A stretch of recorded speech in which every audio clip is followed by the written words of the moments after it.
Well, let's get into our guests this morning joining the conversation. Three stalwarts. Dr. Kwame Asante. He is a political scientist. He also is head of the Center for European Studies at the University of Ghana. We have Dr. Jabir Mohammed. He's a senior lecturer at the University of Ghana Business School. And we also have Dr. Pakwesi Eduafo Abeidu.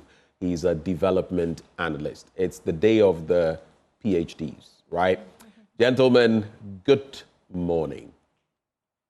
Good morning, sir, and good morning, Sweetie, and our viewers as well. Of course, my colleagues, good morning, seniors.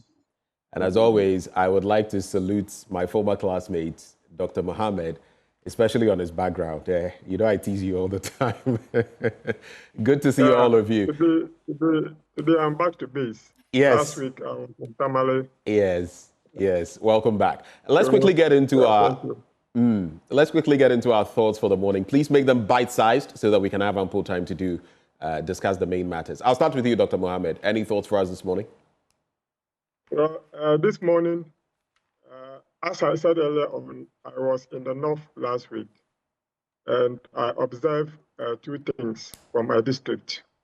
One of them is that the national service personnel will have to walk from a long distance from the Kumbungu district to the Tolong district to submit their monthly claims. And I think that this is rather unfortunate because the distance is just too much and the road is absolutely bad. So I'm calling on the National Service Authority to try to open an office at the Kumbungu district. The district assembly has a bigger space, and I don't think that they will struggle to find a space to operate an office there. So as a matter of agency, if they're listening, they should do something about that so that we can serve the young ones. Some of them will have to cross a river before they even go through the barrows to the place to be able to submit it.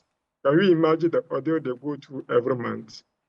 The last one I want to talk about is that there was a storm that brought down even transformers within the community. And some of them after today are still not cut out of the national grid. So as a matter of agency, I also want to plead with the Electricity Company of Ghana or NETCO to work with them so that they can put the place in order. All right. Thank you very much for those thoughts. Let me do Dr. Kwame Asante right now. Yeah. Ben, thank you for the opportunity. Today, I want to look at, I saw a news item, very shocking and sad story. A Nigeria boxer who came to Ghana, fought, collapsed, and died.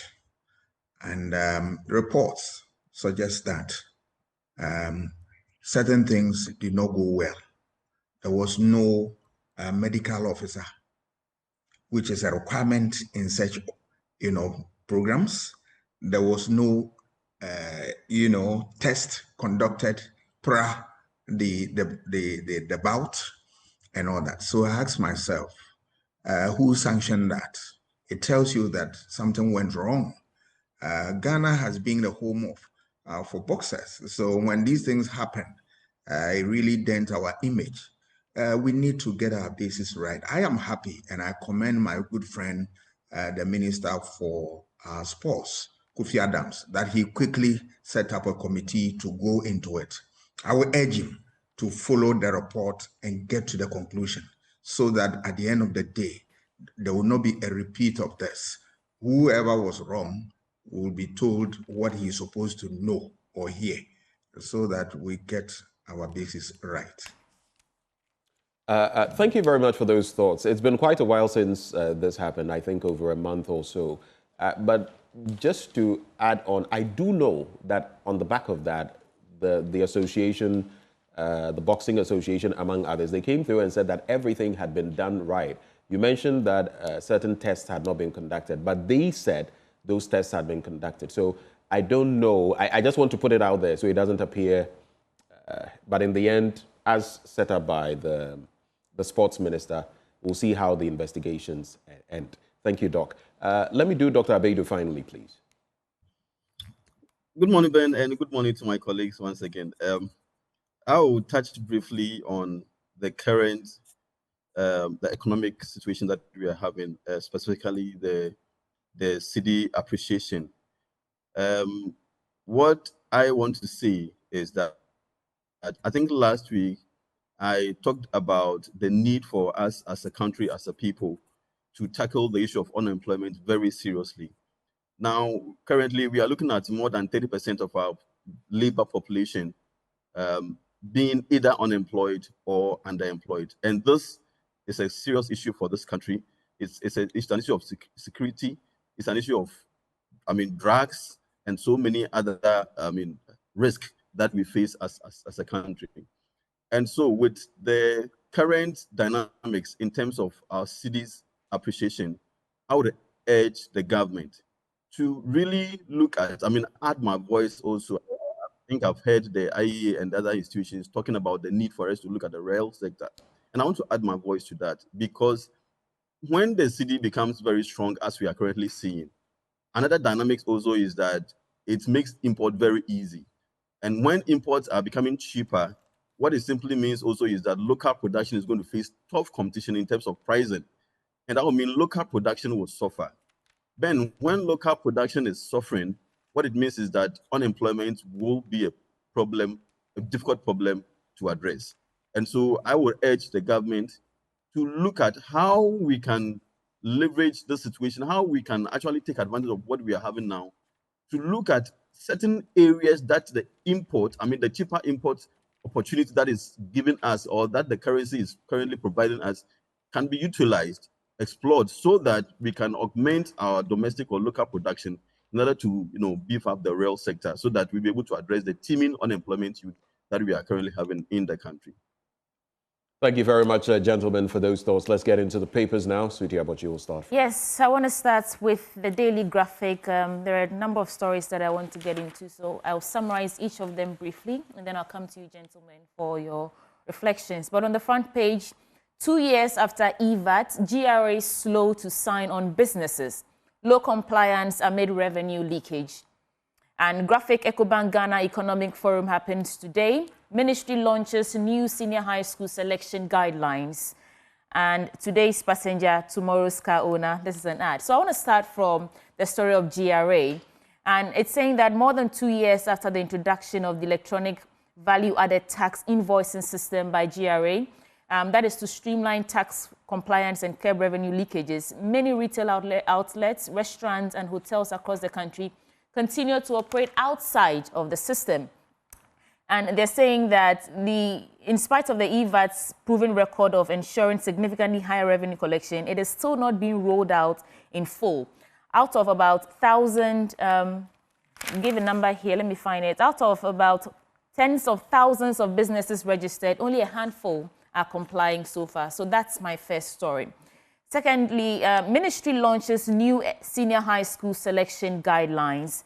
And the Ministry of Education has launched a revised guideline for school selection process for candidates of the 2025 Basic Education Certificate Examination. And according to the new framework, candidates who wish to enter senior high school or TVET schools are expected to select a total of 7 schools, made up of 5 main choices and 2 alternatives.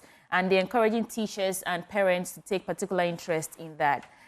Third story, public debt drops by 150 billion Ghana cedis as cedi appreciates. That is according to President Mahama. And he announced this, that the country has reduced their total debts by about 150 billion Ghana cedis over the past 5 months. And he's attributing this to the improvement of stringent fiscal measures and currency stabilization efforts. And this he disclosed at the African Development Bank annual meeting in Abidjan yesterday.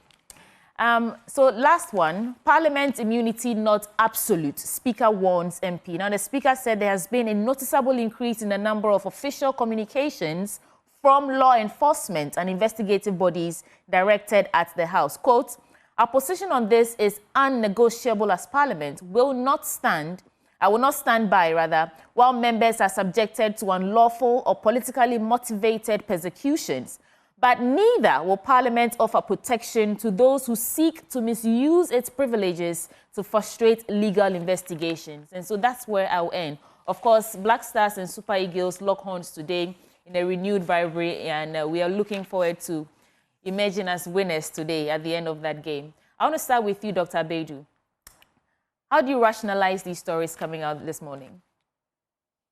Very well, and let me start with the SHS, the new dates and timelines for the processes.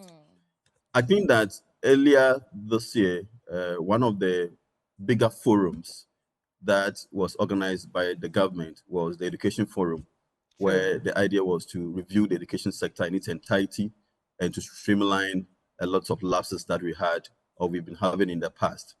My big question is that, is this new approach part of the outcomes of the forum? Or what is informing the change? But does it really address the bigger problem that we have been talking about? I think that, look, our education system for some time now has been distorted. The calendar, the times at which students are supposed to enroll and so on and so forth, things doesn't look too, organized or streamlined. And so I will urge beyond this that we look at the entire education systems. Look, currently, there are lots of people in the education sector who don't even know when first years are going in which university and when some universities are closing down. Some institutions are even struggling to accept interns because they are not able to follow the timelines in terms of when is a particular university closing down, when a student going back, and even in terms of the time that they are given. And so a lot of things are not really aligning currently. So I will urge that beyond the selection of school, the school placement selection process, which the government is now looking at returning back to the old system, we need to look at the broader picture within our education sector, talking about the free SHS and the double track systems and all the other issues. We need to have a holistic review of our education system so that we'll be able to plan ahead, especially as parents and the other stakeholders within the sector. Point noted. Any of the next stories, or should I move on? Yes, and also of the revenue leakage, sorry. This has been an issue with us as a country all these decades. And for me, apart from our expenditure management, which we have been very poor in terms of our spending as a state, as a government, one of the biggest problems which we have been talking about all the time is revenue leakage. And so it is important that we look at this aspect also critically, because really, now government is being urged not to over-rely on external support or debt servicing for our budget. And so the best that we can do is to look at our side internally. What can we do ourselves to mobilize and to maximize our revenue and to ensure that the essential government expenditures are addressed, so that we don't always have to go to the IMF and all the international, the funding agencies, which of course eventually also have a lot of implications on our debt servicing implications and also the forex market. And so we need to, as a people, understand that this is the time that we have to own our own development by contributing. And so to the private sector, to the business people who are always finding ways of dodging the payment of taxes, who are finding ways to not to pay, and even reducing the amount they are paying and all that, we urge them. This is our country. We need their support through their contribution, through their tax payments, so that government can also mobilize enough resources. But also to the government, I think one of the issues that the citizens have been having with government is how government prudently utilize our resources, our taxes. And so government should give us that confidence. Government should give us that conviction that when we pay our taxes, the monies will be used prudently to take care of our education sector, which is in problems, and my health sector and all the needed areas that government have to look at, so that we as a people will be able to enjoy the benefits of the taxes that we pay. If not, then the citizens and the business people will also have their own way of dodging the taxes, so that they can also make their business moving. All right. Thank you so much, Dr. Baidu. Dr. Kwame Asante, your take on these matters now. Yeah, I think I'll start with the joy that we are experiencing now with the appreciation of the cedi and a reduction of public debt. Much as we want to be happy about this development, we need to be very careful so that we don't incur more debt. I'm not an economist, but over the years, I've observed with pain the ease with which our leaders, especially those in parliament, approve loans for government. They approve, and you saw where it took us to. I'm sure this time around, the resetting agenda should include the fact that we don't want to go to the old order. The old order has changed, and it should be so. So on that score, we need to be very disciplined in the way we handle our physical, programs, and then make sure also that the little that we have, we ensure value for money in terms of the usage of our resources. That's the way to go. I want to also touch on the issue of parliamentary immunity. Yes, I am happy the Speaker has touched on this matter because it's everybody who is in the state, as far as rule of law is concerned, we are all equal before the law, right? Nobody is above it. Of course, when you are in a certain category, in terms of the work that you do, you are immune from certain things, but it doesn't take you away from the fact that you are also under the law. So I am happy that the Speaker has reminded people of this rule that exists, so that whatever you do, be prepared that you'll be called upon to answer. Then it doesn't become a witch hunt or any other thing. Any public officer also bear in mind that a day will come that you'll be asked to account for the stewardship of your office.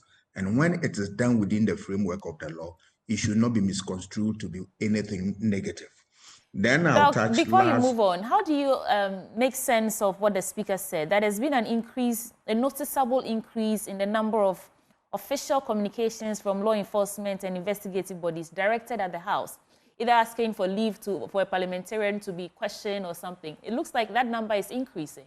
Is there something we should be concerned about? What is wrong with that? If that is the case, so be it. I don't have a problem with that. If there are people in Parliament who must answer questions, obviously, the security people cannot be prevented from doing their work. But of course, when they are doing their work, they should also work within the framework of the law. So the increase in that tells you that there is a problem. But of course, once people are accused, it does not also necessarily mean that, they've committed the offense for which we are talking about. So I want to believe that if people are mentioned in Parliament, the security people must do their work. And at the end of the day, we'll see the truth. The last one is the issue of this VAT and the GRA issue. It comes to one issue of what? Weak capacity of our state. Our state is always quick to make laws, but how to enforce them and get the needed results is always a problem. I believe that we are in a new era. Things must change and change for the better. I expect this new government to be able to put things in its proper perspective so that these problems will be a thing of the past. And of course, as my colleague, Dr. Bedu said, how we utilize state resources, right, is also a problem. And we want to see that every little money that we get, we must put them into what? Effective use. After all, and we as a society must also be vigilant that our resources are put into proper use. Thank you so much, Dr. Kwame Asante. Dr. Mohammed, let's hear you now. Well, so I will start with the BEC, or the new modalities for the senior high school. In my candid opinion, I think that it's a step in the right direction because, anytime that we have to allow the senior high school student, the BC student to select schools, it's always a very, very big problem. Sometimes they have to even report at the Ministry of Education. The challenges are so numerous. So if you are finding ways and means of streamlining that particular issue, I think that it is the best way to go. So I want to commend the minister for taking that step. And I do hope that they'll be able to execute it and execute it well. If they are coming out with a new platform, all the issues must be addressed so that we don't have the problem that we continue to have. Sometimes when they release it, a lot of people will go and say, we don't want the school. And meanwhile, you selected the school. So whichever school that you have selected, you have confidence in the school. That is how come that you have selected it. we should not be tolerating all kinds of changes and other things. So if you select and you get any school, go there and prove yourself so that you can pass well and go to the university. Now, on the issue of the GRA is something that we really have to look at because revenue is very important. Revenue mobilization is what is going to help us reduce our deficit. So if you continue to have leakages in our revenue, it means that we will not be able to meet our target and our deficit will continue to go high. And anytime deficit goes up, that is how come that the government will be attempting to borrow more to be able to finance the deficit that we have. So the businesses that are not being honest to themselves and being honest to the state might have to begin to become honest. If we are able to do so and rope all of them into the platform, they are going to show up the revenue. Now, to the tax officials, sometimes some of them may also aid in some of these processes. So if you are doing that, you are not being honest to the state because the system is there. If there are challenges with the system, we can help to improve the system. We can always use ITs to be able to improve the system so that people can hook onto the system and people can properly channel their taxes through the system. All of us are taxpayers. We pay income tax. We pay any amount of money that we may receive from anywhere as taxes. So I see no reason why a business that is making profit is failing to pay taxes. I mean, you are not being honest, you are not being truthful to the state. So all of us will have to pay our taxes timely so that we can utilize the resources to develop the country. Everybody is looking for good roads. We are looking for hospitals. We are looking for a railway system. We are looking for airport system, everything. So if you don't pay taxes, where are we going to get the money to do that? So businesses must pay their taxes. And the only way to pay your tax and pay it well is to have a platform hook onto your sales system so that the government can see that in real time and be able to know that at the end of the day, this is how much taxes we are getting from XYZ businesses. So they should enforce it. If anybody fails to do so, they should arrest them and punish them. Is it a shortfall on the part of GRA that after 2 years, we haven't been able to onboard as many eligible businesses as possible out of the tens of thousands that are supposed to be on there? The point is that maybe GRA themselves are not being efficient, or some people are benefiting from it, and that's how come that they are not promoting it. So I think the new GRA commissioner should sit up and work very hard to ensure that the system works. Right. All businesses that are supposed to be having a sales up to 500,000 Ghana cedi or so are supposed to be hooked onto the system. So let's ensure that we get this thing done. It is only through efficient IT system that we can improve our revenue. Else, people will earn all kinds of money. You wouldn't know where the money is passing. So if you are not able to track all the revenue, you cannot appropriately collect your taxes. All right. The taxes that they are collecting, it's really small. They think that they are doing well, but the economy is still very wide. Okay. They can collect more than that, what they are doing currently.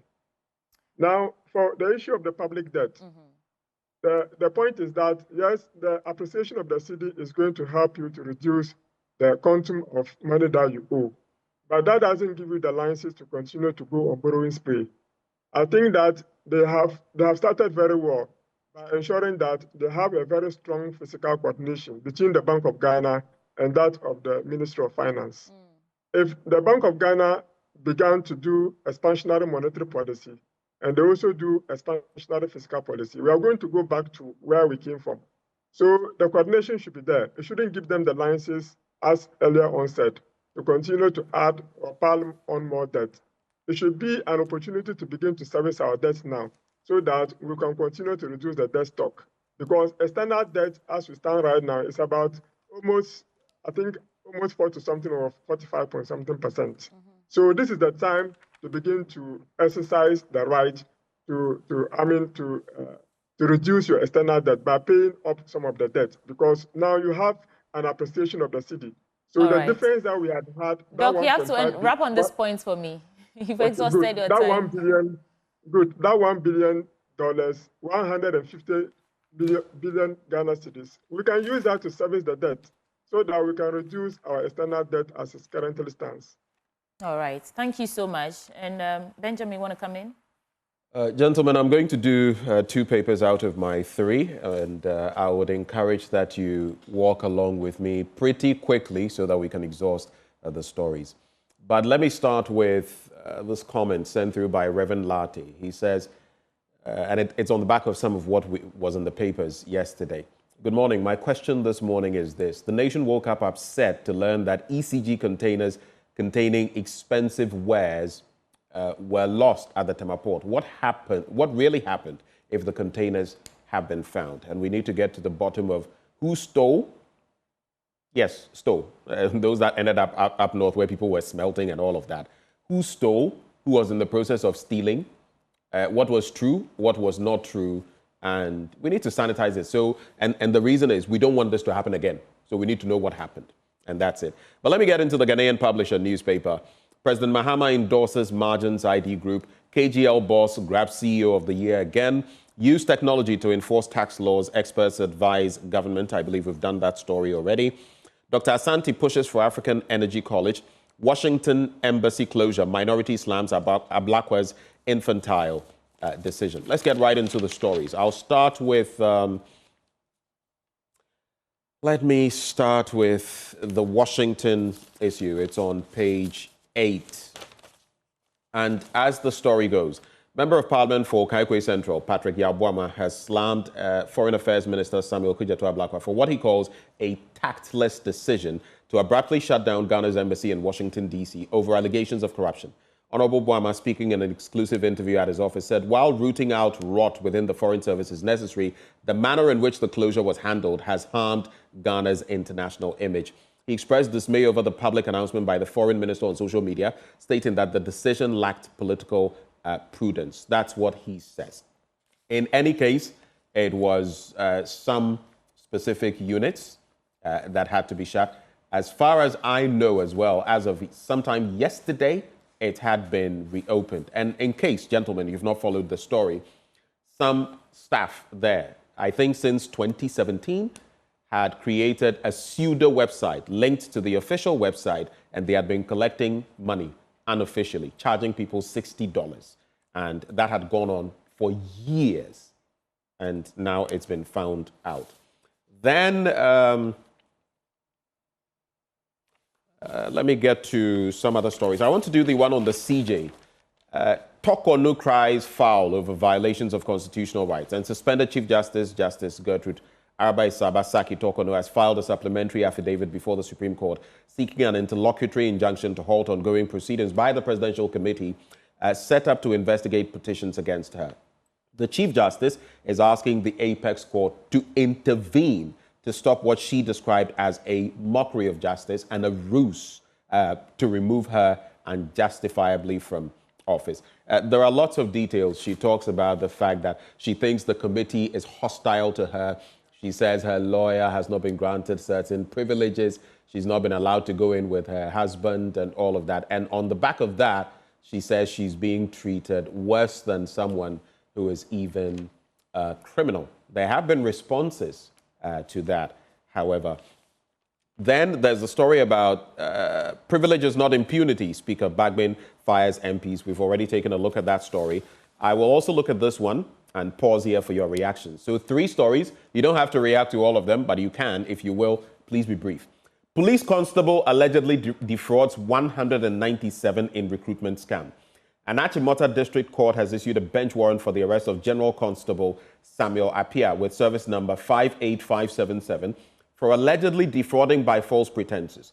Appiah is alleged to have hoodwinked some 197 prospective applicants in a security service recruitment scam last year. According to the warrant available to the Ghana News Agency, issued on 13th May 2025 and signed by Mr. Prince Oseo-Usu, the presiding judge of the court said, quote, "You are hereby commanded in the name of the president to apprehend the said constable of the National Formed Police Unit, Tesano Accra, to appear before the district court." These 3 stories, any quick reactions? I'll start with you, Dr. Asante. I'll start with the ECG containers. Right. I am happy that they found a number of them. But still, as you rightly pointed out, we want to get to the bottom of it and see what went wrong so that we can fix the problem permanently.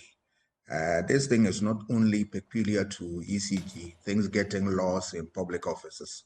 We need to sanitize these things because these things cost the state a lot of money. And remember that we struggle to have resources to manage our own affairs. The little that we have, we must protect them. And let me just add, let me just add on the back of this. There's a story in the paper that does it. Just the numbers. Apparently, we were looking for 1,300. Guess what? We found out that it's actually a staggering 2,637. Please go ahead, Doc. Yes. And they said now what is left is about 400 or so. We want to know, get to the bottom of it, so that at the end of the day, we can, free ourselves from this thing. The story about the U.S., Ghana U.S. Office, Ghana's office in the U.S. The embassy. And matters arising there. It is a sorry story that people can use this office to make money. But were they oblivious of the fact that they will be caught? I am happy with the position of the minister, but he must make sure that it doesn't also grind to a halt the activities of the embassy. Right. Because there are a lot of people who are applying every day to want to come to Ghana and all that. You should, handle it in such a way that people will not be affected. But those who are found culpable must be able to answer to the questions that will be posed to them. The CJ and then the affidavit all that he has filed at the Supreme Court.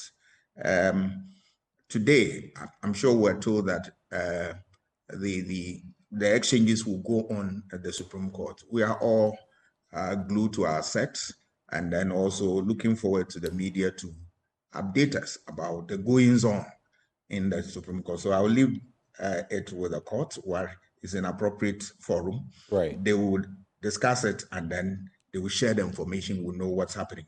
The police officer who is accused of having, done something untoward, about 197 applicants who have been, hoodwinked. Yeah, it's an allegation. So I want to believe that the police authority will go into it and then we find out what has gone wrong so that at the end of the day, these things will save the image of the police service and also get people be careful about anytime they put in application and all that. So it's a measure that the police have taken, and I'm sure they'll get to the bottom and we will know the rest of the story. Thank you. Dr. Abedu. Please be brief. Yes, so with regards to the embassy issue, I'm thinking that maybe some cybersecurity or digital platforms could have been explored instead of just closing down the embassy in it. I think closing down was like too extreme, and that next time we need to be very diplomatic with some of these things because they have a lot of international implications. They have a lot of relationship implications as far as bilateral discussions are concerned. Really, this is equally a time that a lot of Ghanaians are planning for summer travels to to Ghana to visit and all that. And so, if you close that embassy, what signal do you send to our brothers and sisters in the diaspora? So, I think that we could have been more tactful with this whole move. And so, I agree with people who are criticizing the decision. But at the end of it all, whatever the gentleman or the people involved did, it's not something that we need to encourage. But I think broadly, in a broader sense, that is what most of the public institutions and even those who are working for us as government, we have a lot of these concerns or issues when it comes to corruption and doing also illegalities in the quest to amass wealth for themselves. So we need to, understand some of these things and look at how we can audit that our entire public speaks and then ensure that we get the best out of our labor or human resources who are working for us from these institutions. The next thing I want to touch on is the Chief Justice issue. For me, we need to look at this issue very, very tactfully once again, because, look, we are looking at risk setting the country. Now, risk setting, in my understanding, involves doing the right thing to correct the wrongs which have been done in the past. But on the other side also, it involves not doing something that will enforce or reinforce what wrongs or the wrongs that we have been doing in the past. I think that if we don't manage this very carefully, it will create a certain path for us in our democratic journey, where a time will come that when the government changes, any other thing will have to change, and it will not help in terms of our governance continuity. Right. And so I would just urge that we look at it very critically. With the ECG containers, look, it's still absurd to me. Who was involved? Where was it found? When, I mean, we need to really understand these issues very well. If not, then it doesn't make sense, sorry to say, that containers with such sizes will be lost. We don't know where they've been to or where they were. I mean, who was involved in terms of where they were, maybe the specific individuals might be the problem. And we are happy about this, saying we have been found. I mean, are we joking as a country? Right. And so for me, if they have been found, thank God. But those who are involved, we need to find them and punish them accordingly. All right. Like I said, it remains to be seen who were directly involved. We've heard Samuel Dubik Mahama, the former head managing director of the ECG, come and pass his commentary. This has been months now. But the good thing is some of these were found at certain terminals of the ports, okay, which makes for interesting readings. They were at the port in different places. Not all of them were there. I have mentioned that some of them had been taken out. Some of them were being, made into aluminium and all of that. So definitely we ought to get to the bottom of it. On the issue of the suspension and likely, if or unlikely, removal of the Chief Justice, the majority leader, and it's one of the conversations we're having today, Mahama Ayariga, has spoken about more processes, comprehensive processes in future for the removal of a Chief Justice or similar persons. It's something we are discussing today, so I guess measures will be put in place. Dr. Mohammed, thoughts on these matters? Please be brief as well. Well, the Chief Justice, she has the right to be given a lawyer. So they have to allow. She has the right to fair hearing. Let me put it that way. So they have to allow her to come with her lawyer and allow her to present her evidence. And if she's found culpable, at the end of the day, the law should take its own course. I don't think that we should frustrate her in certain things for her to come out to pass the comments that she's passing. They should give her all the needed courtesies so that she can properly defend herself. At the end of the day, if she is not able, then the law will apply to her. Now, on the Ghana embassy issue, forensic audit is very important. Yes, that could have been done without necessarily shutting down the place, because it has a lot of serious implications when it comes to our international reputation. But I'm happy that it's been reopened for business to continue to operate. The US, we have had a very long-standing relationship with them. So some of these things should not mar our relationship with them. So let's continue to have that, and let's continue to do the right thing. But whoever was involved in this process will be arrested, and the necessary sanctions should be applied to the person. Right. Now, there is an African Energy College that you mentioned. I think that is of interest to me. We need to begin to give people energy education. Energy education is very important, and it is quite limited in the country. So if we are calling for African Energy College, it's a step in the right direction so that people in the energy sector can begin to up their game and their skill when it comes to improvement in the energy sector. All right. There are these two stories that I mean, this I just saw, and it's rather heartbreaking. I know this person personally. Veteran journalist Kwesi Jan Apenteng passes on. And Nana Kwesi Jan Apenteng is a veteran journalist and former chairman of the National Media Commission. He passed on in London. He is said to have passed on Monday. And if you've been in the literary space, you would know the role he had played as well in terms of the Ghana Association of Writers and the Pan-African Writers Association. So I found that rather shocking, seeing it here in the newspaper. Yes, indeed. And then government to extend free SHS policy to private schools or private institutions. Then daily gist this morning, jobs for the boys at GRA. Mahama appoints 5 technical advisors. NIB arrests Wontumi. Chief Justice tortured. That's the caption there. Phones, laptops seized. Family barred at probe hearing.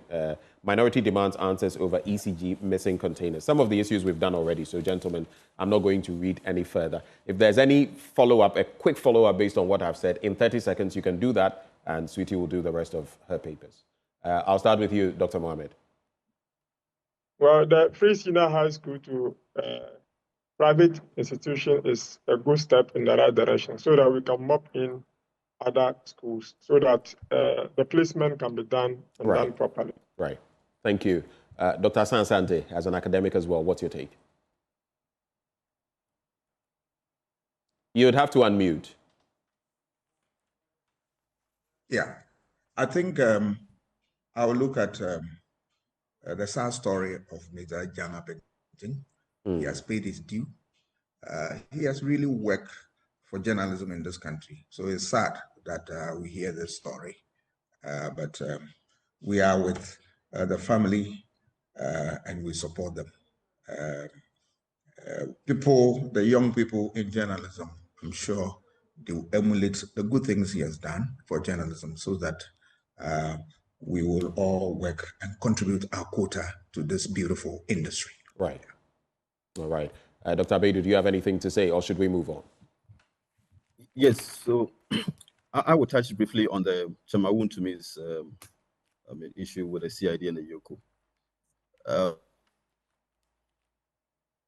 What I want to say is that as an environmentalist, as someone who is concerned about small-scale mining and environmental issues, we know that there are a lot of political actors, a lot of big guys who are behind this Galamsey canker. But the current handling of Chamawun to me, for us, does not really address or does not really seem to tackle the issue of the political elite who are involved in Galamsey, but is looking more of political witch hunting, which for me does not help to address the issue. Of course, the issue that is being used to handle him all around recently is all about he involving in illegal mining. But there are so many other political cases. There are so many other cases out there which we could have explored so that it wouldn't be Chamawun to me alone per se, but the bigger class of political, the political class and the highly influential class. So it goes back to my earlier submission to say that we need to tread cautiously with this whole resetting thing and the way we are going about it. If not, it will be like, okay, government have changed, and so we need to now chase anybody who we think we have an issue with. It doesn't help for us to solve the fundamental problem that we have in the country. And so I think that we must tread very cautiously with this. There are so many other people out there who are involved in Galamsey, even including some NDC guys who are involved in Galamsey. And we need to look at it from the broader perspective and not to make it look as if a certain MPP person is involved and so we have to reach hands to the person. It wouldn't help. I understand the point you're making, and I agree with you to a certain extent, but do you suggest that as far as legal processes are concerned, all of them should be done at once? That is not likely to happen, is it? Well, maybe you can contemplate that, Sweetie. Let's get into very our well stories. Yeah. Gentlemen, none of you mentioned the game today between the Black Stars and the Super Eagles. Are you not watching the game today? The Unity Cup. Yeah. Dr. Kwame Sazanti, are you not watching the game today? No. Oh, okay. But I'll hear the results after the match. You and I As both. for Blaster, I've told you, these days, I want to play safe. So when they are playing, I want to hear the results afterwards. Watching it, you need a lot of courage. And I'm not sure they restored that confidence in us again. I mean, this year, they're doing well, aren't they? Well, at least we do know that I think some 6 players are not going to be available. So that also makes it a bit difficult to. But I mean, when it's Ghana, Nigeria, it doesn't matter who is in form, who is not in form. It's always Buga. Let's see how it goes. Anyway, I'm looking forward to that. So one story in the Daily Graphic, and then I'll move on to, I think, the Accra Times. I have two papers today. So Movenpick Ambassador Hotel, Accra, appoints its first Ghanaian general manager.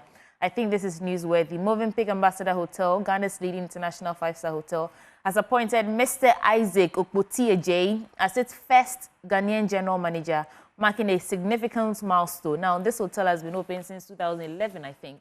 And so if it's the first time that we have a Ghanaian general manager, thumbs up to the gentleman. On the Accra Times newspaper, Bagbin cautions MPs do not mistake privileges for impunity. We've dealt with that story already. Ayariga salutes head of committees, tasked them to submit detailed reports on their recess activities. Minority calls on Ghanaians muster courage to challenge constitutional infractions. So I'm just going to read the headlines in all the papers. And when I come to you, which of them you're interested in, you can reflect on, I think, at most two, so that we get the conversation going. Muster courage to challenge constitutional infractions. That is Deputy Minority Leader Honorable Patricia PJ, tasking members of Parliament to ensure that the second meeting of the 9th Parliament be a turning point, not a talking point. Ayariga salutes heads of committees, tasks them to submit detailed reports on recess activities, and he has described the recent recess period as highly productive, noting that nearly all House committees conducted their oversight responsibilities. MCE tours Akachi Market, calls for immediate sanitation and structural improvement. AGI pushes renewable energy for industrial sustainability. And the Association of Ghana Industries is promoting the use of renewable energy to support cost-effective industrial production and drive sustainable economic development. National Day of Thanksgiving will usher in Ghana's transformative era local government minister. And tackling floods in Ghana requires protecting green spaces, integrated spatial planning. Trump says Putin has, quote, gone absolutely crazy, considering more sanctions on Russia. I'll leave it there. Could Nigeria's careful ethnic balancing act be under threat? It's an editorial. You want to pick a copy of the paper for yourself and read it. And rare antelope captured on camera, as experts say under 100 exist. Boxing promoter Bruce Kujo declares intention to contest GBA presidential position. Interesting. Mr. Ivan Bruce Kujo, the Chief Executive Officer of Kabik Promotions and Management, has announced his bid to contest for the Ghana Boxing Authority presidential position. All the best to him. Sometimes you don't always have to win. This is an editorial, Samini saying, and Miss G as well. And on the last page, sports stakeholders should be interested in mitigating the effects of climate change, according to Kofi Adams. And lastly, I have played more European finals in 7 years than Turkey in history. Mourinho jabs. These stories are coming from the Accra Times newspaper. And Dr. Kwamasa Asante, which of them piques your interest? You can reflect on two. I think we should, where the MP is urging us to challenge constitutional infractions. It's a good call. We support that. But sometimes I ask myself, people can urge us to do certain things, but you go into it to realize that it has no value. Sometimes they themselves, who are supposed to be the beneficiary of the whole process, are not part. They talk about the demonstration and all that, about the CJ. And with respect, I didn't see the CJ in the demonstration. I mean, yes, these things encourage us. We want to see everybody in there, and if that is an issue. But sometimes some of the things they also urge us on, you realize that has no place in politics and even in law. So we want to be very careful, much as, yes, we are prepared to defend the Constitution at all times, but sometimes the call becomes misplaced, and we will not honor that call. All right.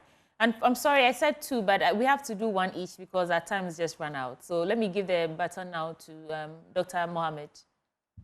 Any of the stories pique your interest? One, yeah. One is the AGI, Association of Ghana Industry, the use of renewable energy. I think that it is good that they begin to think outside the box to get additional energy mix. Now, rely on the national grid alone will not help them to reduce their cost of operation.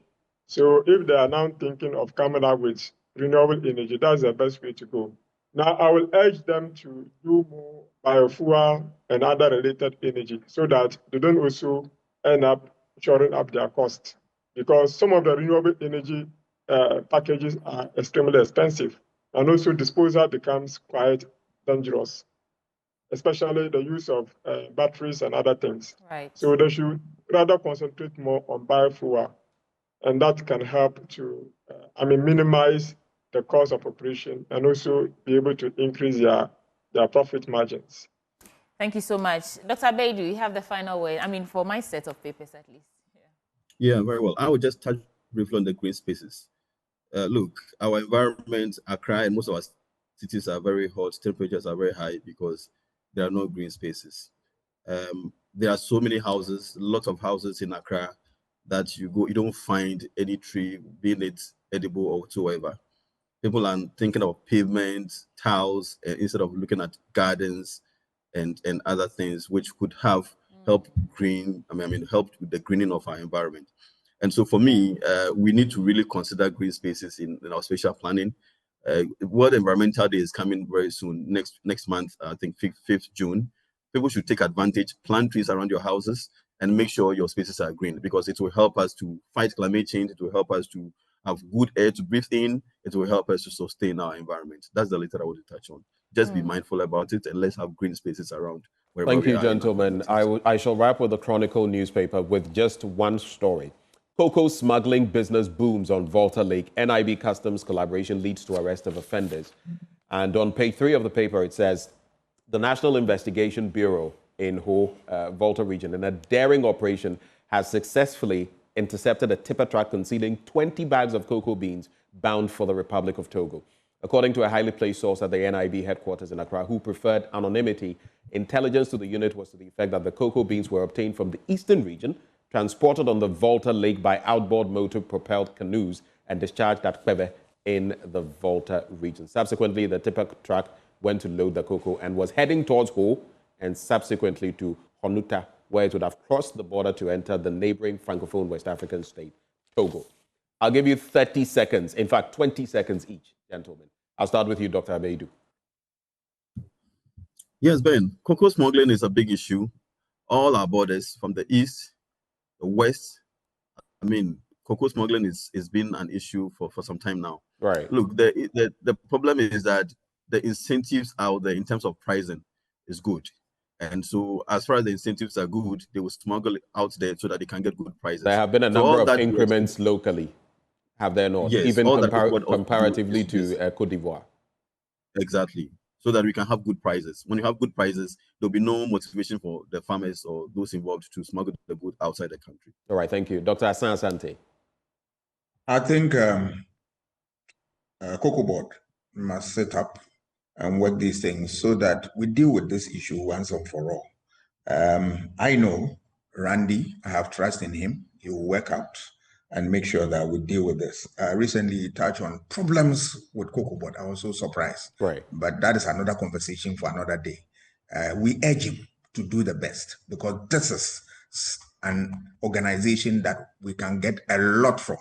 So we can't watch it go down. Right. And I trust him. He must live up to expectation. Indeed. And Cocoa Board has also been talking about missing containers. So I guess it's saga upon saga. Dr. Mohammed, you have the final word. 20 seconds.